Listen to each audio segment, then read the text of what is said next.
Hi friends, എല്ലാവർക്കും my നോട്ട്ബുക്കിലേക്ക് സ്വാഗതം. So my notebook നേരത്തെ ഞാൻ അപ്ലോഡ് ചെയ്തിട്ടുള്ള VEO എക്സാമിന് വേണ്ടിയിട്ടും അതുപോലെ peon attender exam, LDC Khadi board എക്സാമിനൊക്കെ വേണ്ടിയിട്ട് ടോപ്പിക് വൈസ് ആയിട്ട് കുറച്ച് ക്ലാസ്സുകൾ ചെയ്യുമെന്ന് പറഞ്ഞിരുന്നു. സോ 2 വീഡിയോസ് അപ്ലോഡ് ചെയ്തത് രണ്ടും ബയോളജി റിലേറ്റഡ് ആയിരുന്നു. അപ്പോൾ ബയോളജി സെക്ഷനിൽ ലാസ്റ്റ് ടൈം LDC എക്സാമിന് ഡിസ്ട്രിക്റ്റിലുമായിട്ട് LDC എക്സാമിന് ഏതൊക്കെ ചോദ്യങ്ങൾ ചോദിച്ചു എന്ന് നമുക്കൊന്ന് ഡിസ്കസ് ചെയ്യാം. അപ്പോൾ ഏതൊക്കെ പോർഷൻസ് ആണ് ഇമ്പോർട്ടൻ്റ് എന്ന് മോർ ഇമ്പോർട്ടൻ്റ് നമുക്ക് മനസ്സിലാവും. സോ ആദ്യത്തെ ചോദ്യം ഇതാണ്: മനുഷ്യ ശരീരത്തിലെ ഏറ്റവും വലിയ അന്തസ്രാവി ഗ്രന്ഥി ഏതാണ്? മനുഷ്യ ശരീരത്തിലെ ഏറ്റവും വലിയ അന്തസ്രാവി ഗ്രന്ഥി ഏതാണെന്നാണ് ചോദ്യം. അതിൽ ഓപ്ഷൻ പിറ്റ്യൂട്ടറി ഗ്രന്ഥി, തൈറോയിഡ് ഗ്രന്ഥി, പീയൂഷ ഗ്രന്ഥി, അഡ്രിനൽ ഗ്രന്ഥി എന്നൊക്കെ കൊടുത്തിട്ടുണ്ട്. പിറ്റ്യൂട്ടറിയും പീയൂഷ ഗ്രന്ഥിയും ഒന്നാണ്. ഓക്കെ, ഇത് LTC ട്രിവാൻഡ്രം ആൻഡ് മലപ്പുറം 2017 എക്സാമിന് ചോദിച്ചതാണ് ഈ ചോദ്യം. അപ്പോൾ ഏറ്റവും വലിയ അന്തസ്രാവി ഗ്രന്ഥി, the largest endocrine gland in human body ഏതാണ്? അത് തൈറോയിഡ് ഗ്രന്ഥിയാണ്. തൈറോയിഡ് ഗ്രന്ഥി. ഈ തൈറോയിഡ് ഗ്രന്ഥിയാണ് തൈറോക്സിൻ എന്ന ഹോർമോൺ പുറപ്പെടുവിക്കുന്നത്. ഈ തൈറോക്സിൻ പുറപ്പെടുവിക്കാൻ ആവശ്യമായിട്ടുള്ള മിനറലാണ് അയോഡിൻ എന്ന് പറയുന്നത്. ഓക്കെ, അപ്പോൾ അയോഡിൻ്റെ കുറവ് മൂലം ഉണ്ടാകുന്ന രോഗമാണ് ഗോയിറ്റർ. അതൊക്കെ നമുക്ക് അറിയാവുന്നതാണ്. അപ്പോൾ ഇതൊക്കെ ഒന്ന് റിലേറ്റഡ് ആയിട്ടുള്ളതും കൂടി ഒന്ന് ടച്ച് ചെയ്ത് പോവുക. അപ്പോൾ അടുത്ത ക്വസ്റ്റ്യൻ ഇതാണ്. ഇത് LDC ട്രിവാൻഡ്രം മലപ്പുറത്ത് തന്നെ ചോദിച്ചൊരു ക്വസ്റ്റ്യനാണ്. ശരിയായ കാഴ്ചശക്തി ലഭിക്കുന്നതിന് ആവശ്യമായ വൈറ്റമിൻ ഏത്? ശരിയായ കാഴ്ചശക്തി ലഭിക്കുന്നതിന് ആവശ്യമായ വൈറ്റമിൻ ഏതാണ്? കാഴ്ചശക്തിയുമായി ബന്ധപ്പെട്ട വൈറ്റമിൻ എന്ന് പറയുന്നത് വൈറ്റമിൻ A ആണ്. ഓക്കെ, വിറ്റാമിൻ A ആണ് കാഴ്ചശക്തിയുമായിട്ട് ബന്ധപ്പെട്ടത്. അപ്പോൾ അത് ഒരു വൈറ്റമിൻ Aയുടെ കുറവ് മൂലമാണ് നിശാന്തതയൊക്കെ ഉണ്ടാവുന്നത്. ഇനി പേശികളുടെ പ്രവർത്തനത്തെ നിയന്ത്രിക്കുന്ന മസ്തിഷ്ക ഭാഗം ഏതാണ്? പേശികളുടെ പ്രവർത്തനത്തെ ബാധിക്കുന്ന പേശികളുടെ പ്രവർത്തനത്തെ നിയന്ത്രിക്കുന്ന കൺട്രോൾ ചെയ്യുന്ന മസ്തിഷ്ക ഭാഗം ഏതാണ്? സെറിബെല്ലമാണോ, സെറിബ്രമാണോ, തലാമസ് ആണോ, മെഡുല ഒബ്ലാങ്കേട്ട ആണെന്നാണ് ചോദ്യം. അതായത് ശരീരത്തിലെ പേശികൾ, അതായത് നടക്കാനും അങ്ങനെ ചലനങ്ങൾക്കൊക്കെ ഹെൽപ്പ് ചെയ്യുന്നത് ഏതാണെന്നാണ് ചോദ്യം. അപ്പോൾ അതേതാണ്? സെറിബെല്ലമാണ്. പേശികളുടെ കൺട്രോൾ നടത്തുന്നത് ഏതാണ്? സെറിബെല്ലം. അടുത്തത്, DPT വാക്സിൻ ഫലപ്രദമല്ലാത്തത് താഴെ പറയുന്നവയിൽ ഏതിനാണ്? ഇപ്പോൾ DPT വാക്സിൻ നമ്മൾ കഴിഞ്ഞ ഒരു ലെസണിൽ പഠിച്ചിരുന്നു. ഈ DPT വാക്സിൻ എന്ന് പറയുന്നത് എന്താണ്? അത് 5 വയസ്സ് ഉള്ള കുട്ടികൾക്ക് കൊടുക്കുന്ന ഒരു വാക്സിനാണ് ഈ DPT വാക്സിൻ എന്ന് പറയുന്നത്. ഈ DPT വാക്സിൻ ഏതൊക്കെ അസുഖത്തിനായിരുന്നു? ഡിഫ്തീരിയ, വില്ലൻ ചുമ, ടെറ്റനസ് എന്നീ രോഗങ്ങൾക്ക് വേണ്ടിയിട്ടായിരുന്നു. അപ്പോൾ ഇവിടെ ഓപ്ഷനിൽ കൊടുത്തിരിക്കുന്നത് ഡിഫ്തീരിയ, പോളിയോ, ടെറ്റനസ്, വില്ലൻ ചുമ ഇതാണ് കൊടുത്തിരിക്കുന്നത്. ഡിഫ്തീരിയ, പോളിയോ, ടെറ്റനസ്, വില്ലൻ ചുമ.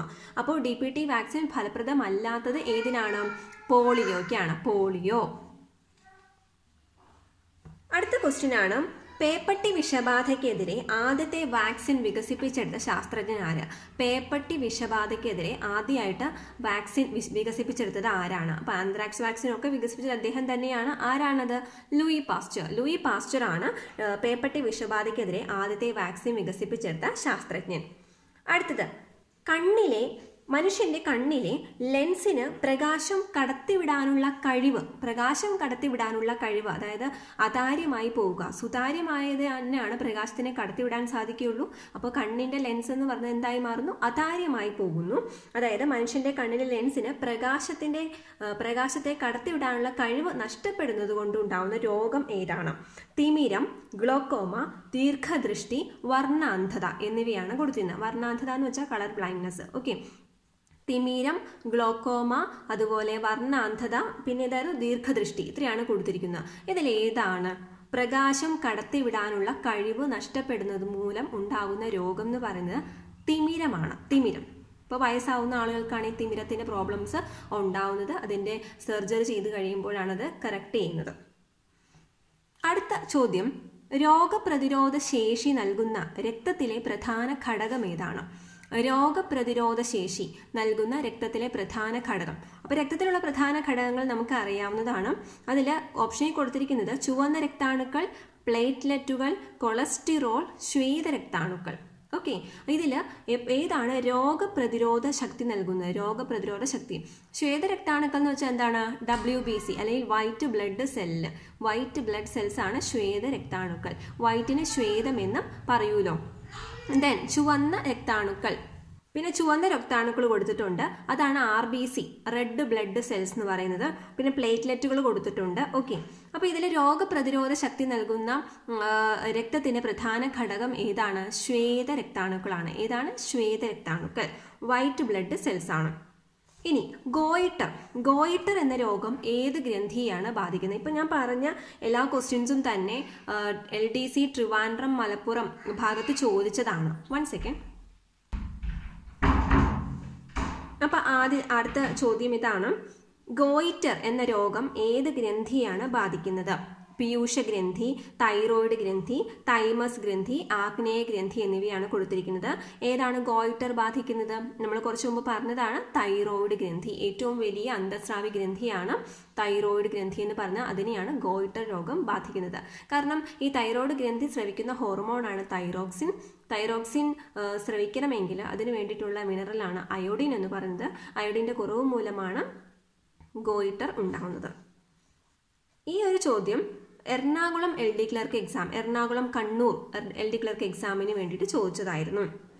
അടുത്തതും എറണാകുളം കണ്ണൂർ എക്സാമിനെയാണ്.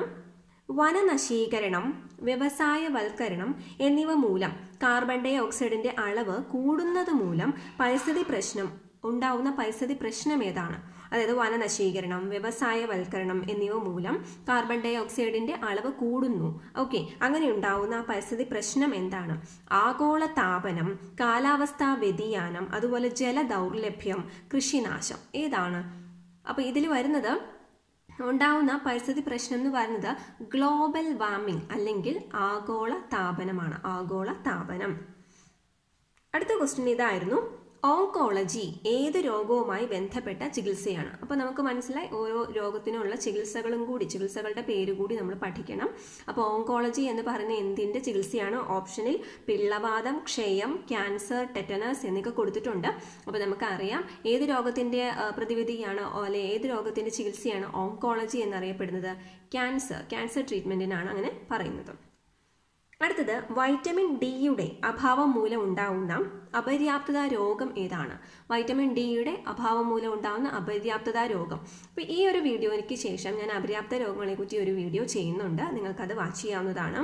വൈറ്റമിൻ ഡിയുടെ അഭാവം മൂലം ഉണ്ടാകുന്ന അപര്യാപ്തത രോഗമാണ് കണ എന്ന് പറഞ്ഞത്. കണ അല്ലെങ്കിൽ റിക്കറ്റ്സ് എന്ന് പറയുന്നത്. ഇതും LD ക്ലർക്ക് എറണാകുളം ജില്ലയിൽ ചോദിച്ചതാണ്. എറണാകുളം കണ്ണൂർ ജില്ലകളിൽ ചോദിച്ച ക്വസ്റ്റ്യൻ ആയിരുന്നു. ഇനി മലമ്പനിക്ക് കാരണമായ രോഗകാരി ഏത്? അപ്പോൾ മലമ്പനിക്ക് കാരണമായ രോഗകാരി നമ്മളത് പഠിച്ചിരുന്നു. മലമ്പനിക്ക് കാരണം എന്താണ് വരുന്നത്? പ്ലാസ്മോഡിയം എന്ന പ്രോട്ടോസോവയാണ്. പ്ലാസ്മോഡിയം എന്ന പ്രോട്ടോസോവയാണ് മലമ്പനിക്ക് കാരണം. അപ്പോൾ കുറച്ച് തൊട്ട് മുമ്പ് ഞാനൊരു വീഡിയോ ചെയ്തതിൽ പല രോഗങ്ങളും അതുപോലെ രോഗകാരികളും പറഞ്ഞിരുന്നു. ബാക്ടീരിയ, അതുപോലെ വൈറസ്, പ്രോട്ടോസോവ, ഫംഗസ്, വിരകൾ മൂലം ഉണ്ടാകുന്ന രോഗങ്ങളൊക്കെ ഡിസ്കസ് ചെയ്തിരുന്നു. അപ്പോൾ ആ വീഡിയോ ആദ്യം ഒന്ന് അപ്ലോഡ് ചെയ്തിട്ട് അതിൻ്റെ ലാസ്റ്റ് പോർഷനിൽ കുറച്ച് ഞാൻ എഡിറ്റ് ചെയ്യാൻ വിട്ടുപോയിരുന്നു. അത് ഞാൻ ഒന്നുകൂടി ഇപ്പോൾ ചില കമൻസ് ഒക്കെ വന്നപ്പോൾ എനിക്കത് എഡിറ്റ് ചെയ്യേണ്ടതായിട്ട് വന്നു. അപ്പോൾ അത് ഒന്നുകൂടി അപ്ലോഡ് ഞാൻ ചെയ്തിട്ടുണ്ട്, നിങ്ങൾക്കത് വാച്ച് ചെയ്യാം. അതിനകത്ത് ഇതുപോലെ രോഗങ്ങളും രോഗകാരികളും പറഞ്ഞിട്ടുണ്ട്. അപ്പോൾ ഈ വിവിധ തരത്തിലുള്ള രോഗങ്ങളും രോഗകാരികളും എന്തായാലും ചോദിക്കുന്ന ഒരു പോർഷനാണ്, അത് ശ്രദ്ധിക്കുക. മലമ്പനിക്ക് കാരണമായ രോഗകാരി എന്ന് പറയുന്നത് പ്ലാസ്മോഡിയമാണ്. പ്ലാസ്മോഡിയം. പിന്നെ മലമ്പനി പരത്തുന്നത് അനോഫിലിസ് പെൺകൊതുകാണ്. അതൊക്കെ നമ്മൾ പഠിച്ചു. സ്വയം പ്രതിരോധ വൈകല്യത്തിന് ഉദാഹരണം ഏതാണ്? സ്വയം പ്രതിരോധ വൈകല്യം. ഓക്കെ, അതായത് സ്വയം പ്രതിരോധം ചെയ്യുന്നു. ഓക്കെ, സ്വയം ഡിഫെൻഡ് ചെയ്യുന്നു. അപ്പം അങ്ങനെ വരുന്ന ഒരു വൈകല്യമാണ് വാതപ്പനി, ആസ്മ, അലർജി, ടെറ്റനി. ഏതാണ്? അലർജി. അപ്പോൾ സ്വയം പ്രതിരോധത്തിൻ്റെ ആ ഒരു ബോഡി റിയാക്ട് ചെയ്യുന്നതാണ് ഈ അലർജി എന്ന് പറയുന്നത്. സോ സ്വയം പ്രതിരോധ